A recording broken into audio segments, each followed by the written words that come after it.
Are you good to go?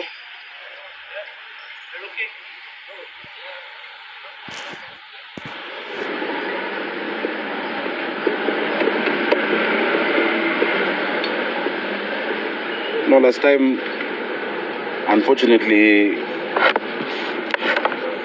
were a little late, but now we're right on time. So allow me to, first of all, welcome all of you to City Hall for this very brief press statement, after which I can take one or two questions from all of you. So welcome, and you've come in good numbers.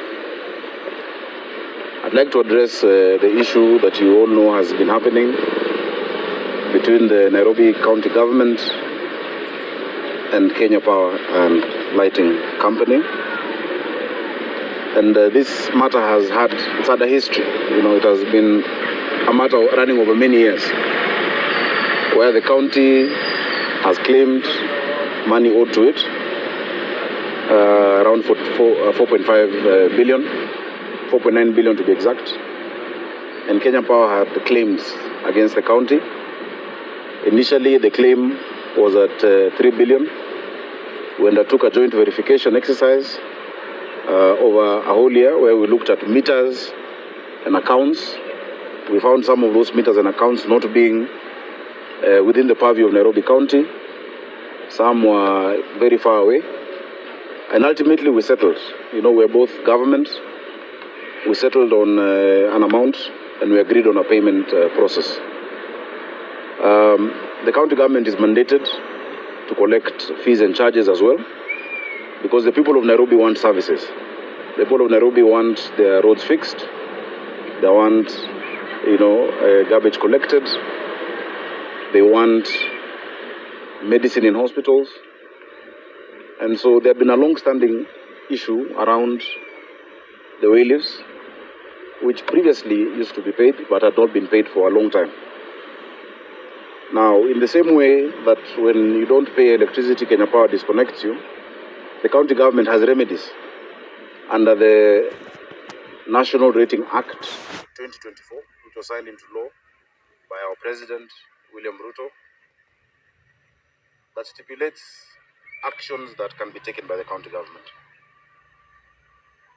Some of these actions include removal of county services, and also include, clamping a building. And I think you've seen it before, where the county government has come and taken over a building or prevented access to premises, so that matter is resolved.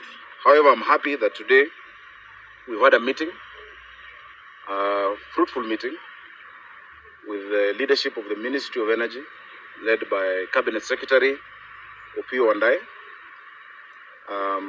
We had the head of public service, we had Kenya Power Limited, and we had our officers and teams. And we agreed on a number of issues, and a joint statement is going to be issued. The joint statement will clarify the issues that we've agreed upon. The first thing we've resolved, that all hostilities end, and issues will be sorted out amicably. We have now given instructions to restore water supply to their premises, and to remove the trucks that had been blocking access. It was, of course, unfortunate that one of the trucks tipped garbage. That was not the intention, and that is why in less than 30 minutes, all that garbage was collected. That is not how Nairobi County operates, and our own action will be dealt with internally. Further to that, we agreed that those commercial disputes, us saying you owe us this, them saying you owe us this, are going to be resolved between myself and the Cabinet Secretary for Energy and Petroleum, Opio Wandai. And if need be, the Intergovernmental Technical Relations Committee will also come, to resolve that. We also agreed, because the law is clear on development control. All development control within a county is under the purview of the county government.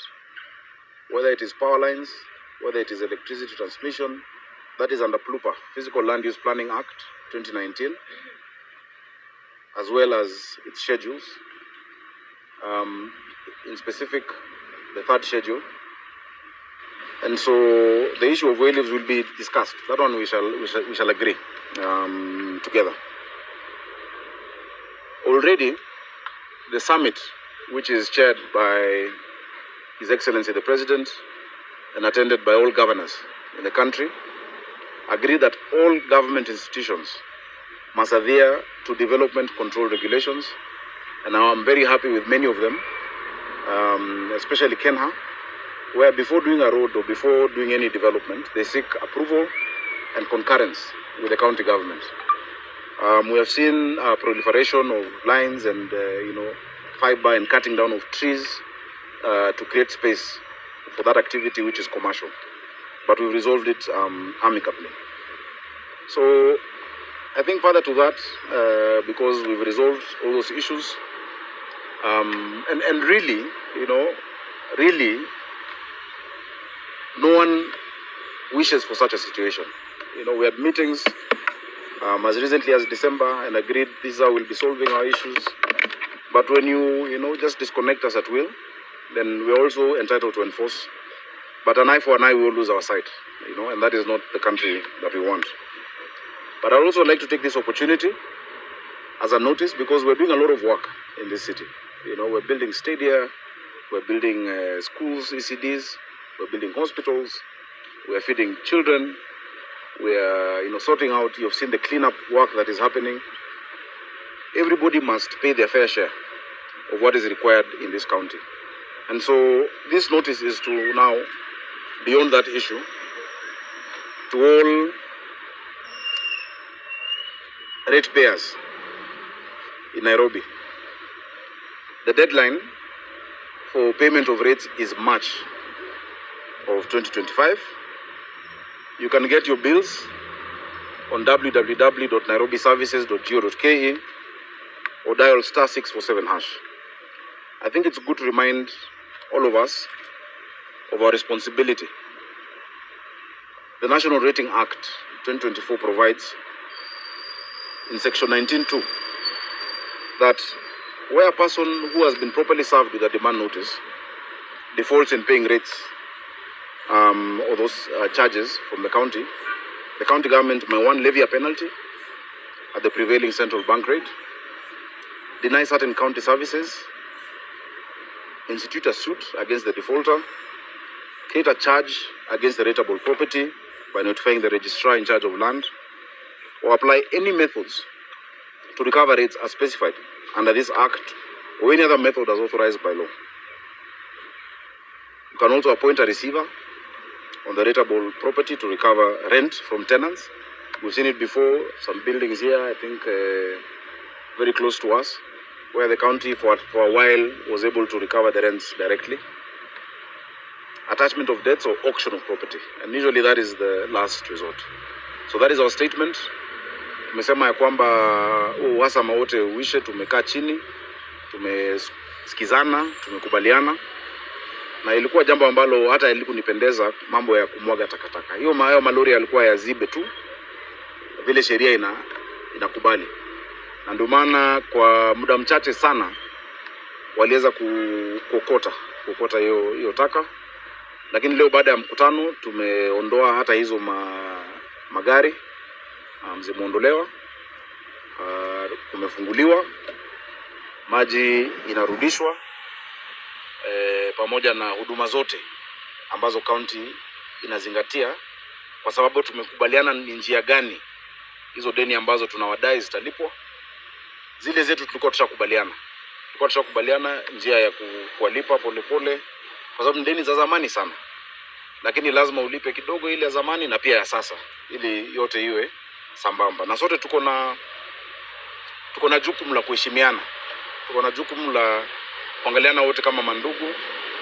Si sote ni serikali, Mambo kama haya kweli haifai kufikia wananchi, na kwa hiyo tunasikitika, lakini hapo ndio tumefika na tunatumai tuendelea vizuri pamoja. So asanteni sana, thank you very much. I shall take 2 questions. And from a gentleman. Kulikuwa na mashabiki. Any questions?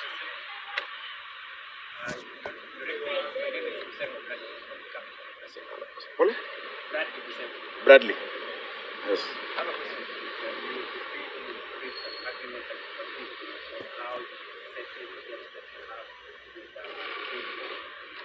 Both ways. Yes. Do you mind if you give us maybe insights of the agreement that you had for your Well, as I've said, there'll be a joint statement, but we've set up, we've agreed, myself and the Minister for Energy, we look at what we're claiming and what they're claiming. Of course, what they are claiming, we had already agreed on, procedural payments. Last Friday we did 100 million, we had done 30 before.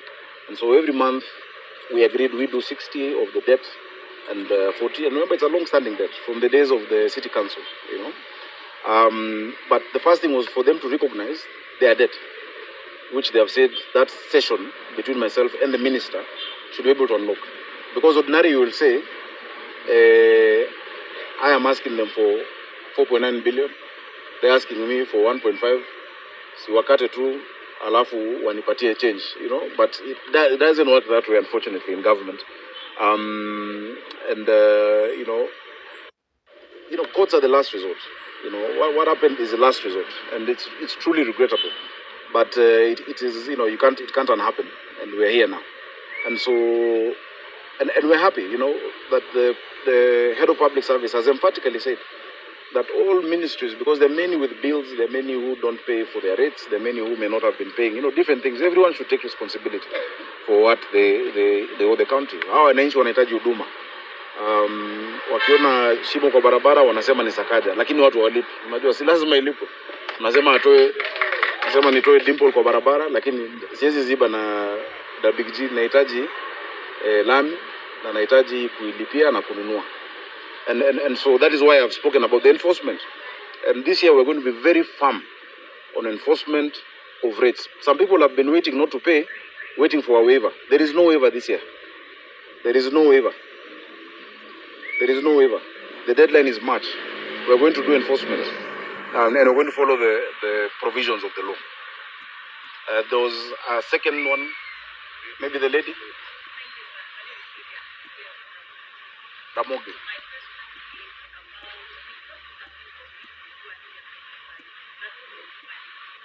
Yeah.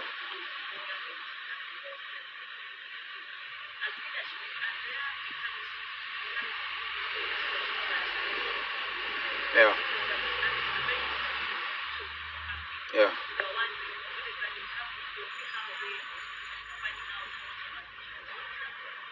And unfortunately, as the event may have been, sometimes there's that collateral when there's a rateable owner.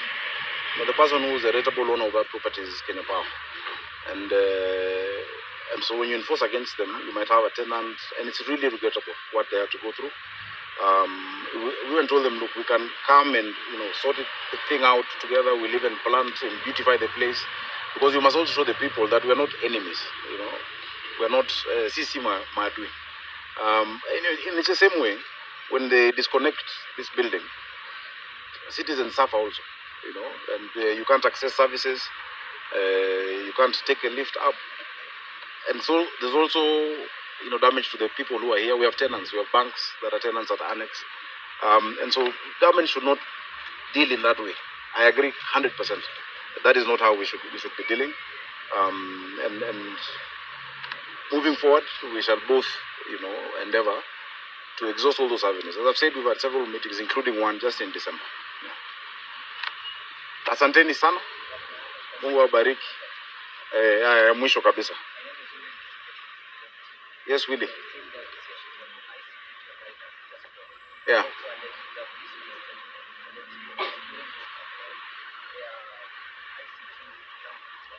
Yes. Yes. You see, and it's very good that you've asked that question about the ICT infrastructure. You know, the law is clear that this ICT infrastructure on whale leaves are supposed to be paid to the county. What happened is at some point, Kenya Power offered them their backbone for them to put on top, and they pay Kenya Power, but they don't pay us. You know, the same way if you have an advertisement on a billboard that is illegal, the billboard will go down. And sometimes the person who put the advertisement is not the guilty party. We've reached out, and of course, there is a core. We support the digital superhighway. We support it. We have an entire department sector on innovation and digital economy. We want that to be done, but we want things to be done properly.